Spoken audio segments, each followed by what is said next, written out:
گری وقت آ پڑا ہے مایوس کیوں کھڑا ہے، اللہ بہت بڑا ہے، اللہ بہت بڑا۔ پاکرستہ.com آپ کے لیے پیش کرتا ہے معروف عالم دین کے اصلاحی بیانات، حمد و نعت، تفسیر قرآن اور بہت کچھ۔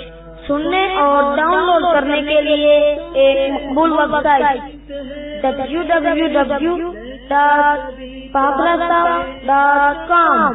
سویرے مانا کے گلبتوں کے ہر سمت ہے بسیرے، لیکن کبھی تو ہوں گے انصاف کے سویرے، گونجیں گے ان کے گل پھول، چہکے گی کوئی بلبل، انصاف کی صدا ہے، اللہ وہ ہے، اللہ بہت بڑا ہے، اللہ بہت بڑا ہے، اللہ بہت بڑا ہے، اللہ بہت بڑا ہے۔ سیئات اعمالنا من يهده الله فلا مضل له ومن يضلله فلا هادي له، وأشهد أن لا إله إلا الله وحده لا شريك له، وأشهد أن سيدنا وسندنا ونبينا ومولانا محمدا عبده ورسوله صلى الله تعالى عليه وعلى آله وأصحابه وبارك وسلم تسليما كثيرا، أما بعد۔ يقول الله تعالى: أنا مع عبدي ما ذكرني وتحركت لي شفتاه۔ پچھلے جمعہ کو تو ناغہ رہا اور الحمدللہ آج اسی وقت حرمین شریفین میں حاضری، حرم مکہ میں حاضری کی توفیق ہوئی، الحمدللہ۔ آپ سب حضرات کے دعا کی بھی توفیق ہوئی، اللہ تبارک و تعالیٰ اپنے رحمت سے قبول فرمائے۔ اس سے پہلے جمعہ میں یہ حدیث قدسی بیان کی گئی تھی اور اس کی کچھ توضیح تشریح، جس میں اللہ تبارک و تعالیٰ کا یہ ارشاد نقل کیا گیا ہے کہ اللہ جل جلالہ فرماتے ہیں کہ میں اپنے بندے کے ساتھ ہوتا ہوں جب تک وہ میرا ذکر کرے اور میرے ذکر سے اس کے ہونٹ حرکت کریں۔ اس حدیث کی کچھ تشریح پچھلے بیان میں عرض کی تھی، اسی کا کچھ تتمہ آج عرض کرنا ہے۔ جیسا پیچھے عرض کیا تھا کہ یہ اس میں دو قسم کے ذکر کا بیان ہے اس حدیث میں، ایک ذکر قلبی یعنی دل سے اللہ جل جلالہ کو یاد کرنا، اور دوسرے ذکر لسانی یعنی زبان سے اللہ جل جلالہ کا ذکر کرنا۔ اور جب تک انسان ان دو میں سے کسی ایک ذکر میں مشغول رہے، اللہ جل جلالہ کی معیت اس کو حاصل رہتی ہے، اللہ تبارک و تعالیٰ اس کے ساتھ ہوتے ہیں۔ اب کس طرح یہ ذکر قلبی یا دل سے اللہ جل جلالہ کو یاد رکھنے کا یہ کام کس طرح انجام دیا جائے، تو پچھلے بیانوں میں عرض کیا تھا کہ ہمارے حضرت والا قدس اللہ تعالیٰ سرہ نے اس کے دو طریقے بتائے، جن میں سے ایک طریقہ اس وقت عرض کر دیا تھا، دوسری بات رہ گئی تھی۔ ایک طریقہ جو عرض کیا گیا تھا اس کا خلاصہ یہ کہ انسان ہر وقت ہر لمحے اللہ جل جلالہ کی بے شمار نعمتوں کے سائے میں ہوتا ہے۔ کوئی لمحہ انسان کی زندگی کا ایسا نہیں جس میں اللہ تعالی کی نعمتوں کی بارش نہ ہو رہی ہو۔ انسان غور نہیں کرتا، غفلت میں رہتا ہے، اس واسطے ان نعمتوں کی طرف دھیان نہیں ہوتا، ورنہ اگر غور کرے تو ہر لمحے اتنی نعمتیں حاصل ہیں کہ شمار نہیں ہوتے.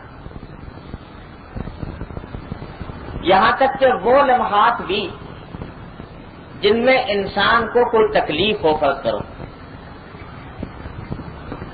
کسی تکلیف میں مبتلا ہے، کوئی بیماری ہے، کوئی آزاری ہے، کوئی پریشانی ہے، اس لمحے میں بھی اگر غور کرے تو نعمتوں کا پلہ بھاری ہوگا اور تکلیف کا پلہ اس کے مقابلے میں بہت کم ہوگا. لیکن انسان چونکہ نعمتوں کا عادی ہو گیا ہے، اس واسطے ان کا احساس نہیں ہوتا اور تکلیف کا احساس ہو جاتا ہے. ایک بخار آ گیا، اب بخار کے اندر آدمی بے چین ہے، بیتاب ہے، سمجھ رہا ہے کہ بہت تکلیف میں ہوں. غور کرے تو ایک بخار ہی تو ہے، ورنہ جسم کے تمام اعضاء اپنی اپنی جگہ کام کر رہے ہیں. آنکھ سے دیکھ رہا ہے، کان سے سن رہا ہے، زبان سے بول رہا ہے، اور جتنے اندرونی اعضاء ہیں، دل ہے، جگر ہے، پھیپڑا ہے، اپنی جگہ پر وہ کام کر رہے ہیں. اس حالت میں رزق مل رہا ہے، تیماردار میسر ہے، معالج میسر ہے، یہ ساری کی ساری نعمتیں ہیں. لیکن ان نعمتوں کو بھول جاتا ہے اور ایک بخار کو لے کے بیٹھتا ہے. میرے والد ماجد صلی اللہ تعالیٰ سے اللہ تعالیٰ ان کے درجات بلند فرمائے، سنایا کرتے تھے حضرت میاں صاحب رحمۃ اللہ علیہ کا واقعہ. حضرت مولانا سید اصغر حسین صاحب رحمۃ اللہ علیہ دارالعلوم دیوبند کے اساتذہ میں سے تھے. میرے والد صاحب کے بھی استاد تھے اور بڑے درجے کے اولیاء اللہ میں سے، صاحب کشف و کرامات بزرگ تھے. پہلے بھی ان کے واقعات سناتا رہا ہوں. تو والد صاحب فرماتے ہیں کہ ایک مرتبہ مجھے اطلاع ملی کہ حضرت میاں صاحب کو بخار ہو گیا اور تیز بخار.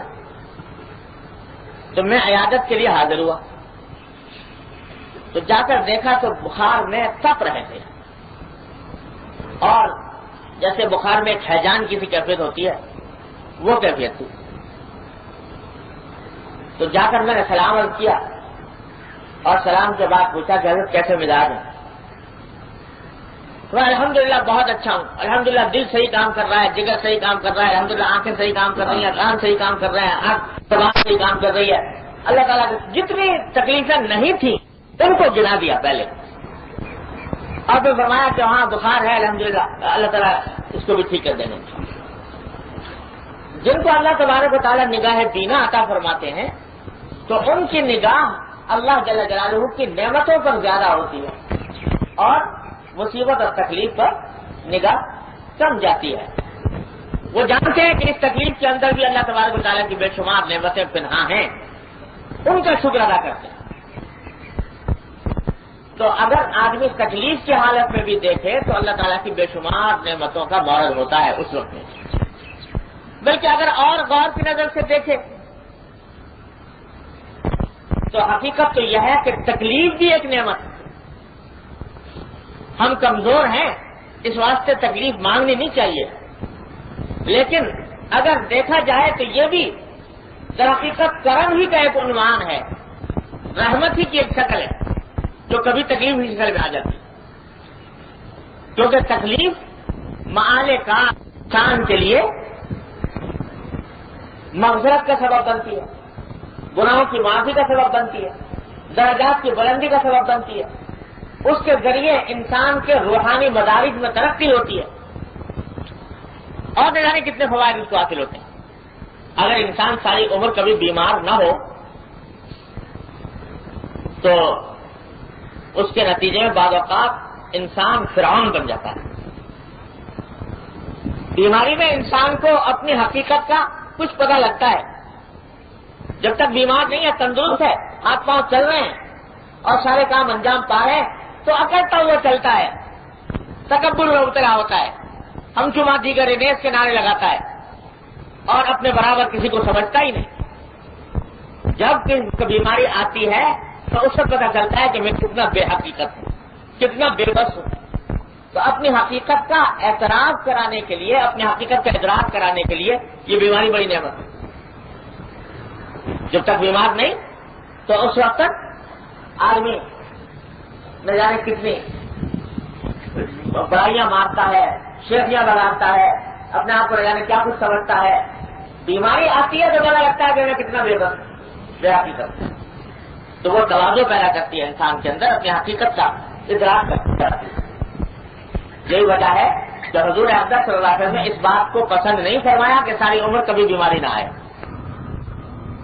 ایک خاتون کے بارے میں آپ سے حضور اقدس صلی اللہ علیہ وسلم کا ذکر کیا گیا کہ یہ خاتون ایسی ہیں کہ ساری عمر کبھی بیمار نہیں ہوئی، کوئی بیماری نہیں آئی، کبھی صحت مند ہے شروع سے.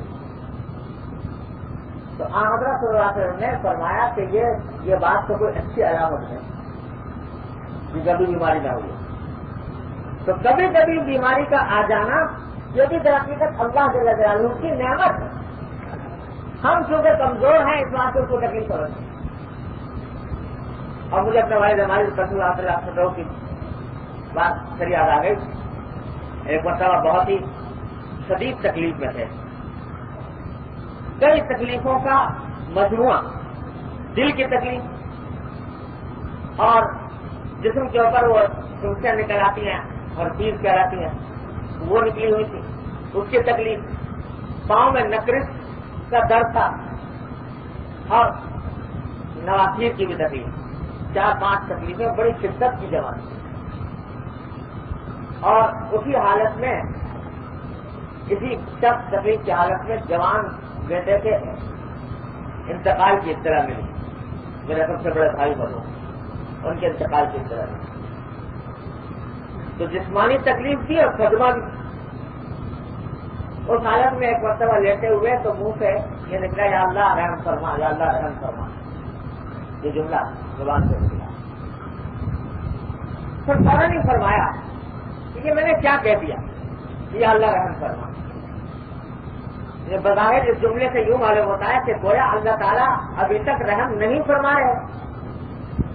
جو میں مانگ رہا ہوں کہ اللہ رحم فرما، حالانکہ یہ ساری کی ساری نعمتیں ہی نعمتیں اللہ تعالیٰ نے عطا فرما رکھی ہے. تو میں استغفار کرتا ہوں اس جملے سے اور پھر فرمایا کہ یا اللہ اس بیماری کی نعمت کو صحت کی نعمت سے تبدیل فرما. بیماری کی نعمت کو صحت کی نعمت سے تبدیل کرنا. حقیقت میں ہے تو یہ بھی نعمت، لیکن ہم اپنی کمزوری کی وجہ سے اس کو نعمت سمجھ نہیں رہے، ہم کمزور ہیں. اس بات سے یا اللہ اس کی نعمت، اس بیماری کی نعمت کو صحت کی نعمت سے تبدیل کرنا. تو حقیقت میں جو تکلیف آتی ہے وہ بھی اگر اللہ تعالیٰ دیدہ دینا عطا کرے تو وہ بھی اللہ تعالیٰ کی نعمت کا ایک عنوان ہے، اللہ تبارک و تعالیٰ کی رحمت کا ایک عنوان ہے. اور اس وقت میں بھی انسان بے شمار نعمتوں کے اندر ڈوبا ہوا ہوتا ہے اللہ تبارک و تعالیٰ.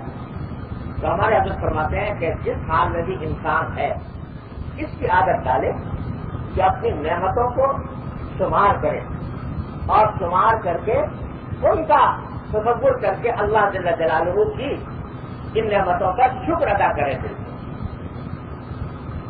ایک مرتبہ ہم بیٹھے ہوئے تھے حضرت والا حضرت اللہ تعالیٰ سے اور ڈاکٹر صاحب صلی اللہ علیہ وسلم کے ساتھ ایک دعوت میں حاضری، کسی کے یہاں دعوت کے کھانے. تو اس وقت جب کھانے پر بیٹھے تو حضرت نے